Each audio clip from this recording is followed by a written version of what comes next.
যোজনার টাকা ৩,০০০ টাকা পেয়েছেন। কিছু মানুষ যারা ক্রাইটেরিয়াতে পূরণ করতে পারছেন না, সরকারি চাকরি করেন, গ্রামের মধ্যে 3টে রুমের বিষয় হচ্ছে না, সেটা তো বাদই দিলাম, ইনকাম ট্যাক্স দেন, আমাদের নাগরিকই নন, এরকম কিছু কিছু ক্যাটাগরিতে হয়তো ফিল আপ করেননি, পূরণ করছেন না। তাও আমি বলেছি যে যারা মনে হচ্ছে যে না আমার পাওয়ার কথা, তারা বিডিও অফিস, এসডিও অফিসে গিয়ে নামটা দিন, নাম, Aadhaar card number, phone number, enrolment number, মানে ফর্মটা জমা দেওয়ার সময় যে নাম্বারটা দেওয়া হয়েছে, আমরা আবার করে ভেরিফিকেশন করব।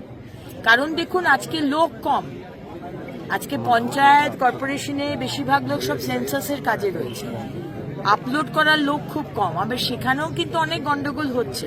কিছু টিএমসি মানসিকতার লোক, তারা কিন্তু দেখে দেখে টিএমসি লোকেদের দিচ্ছে, অন্য দলের লোকেদের দিচ্ছে না, অন্য মহিলাদের দেওয়া হচ্ছে না, এবং সেখানেই গন্ডগোলটা পাচ্ছে।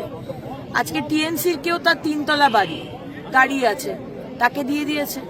আর যে হয়তো বিজেপি করে বা কোনো দলই করে না, কিন্তু সে যোগ্য, তাকে দেওয়া হয়নি। সুতরাং ক্ষোভ তো থাকবেই।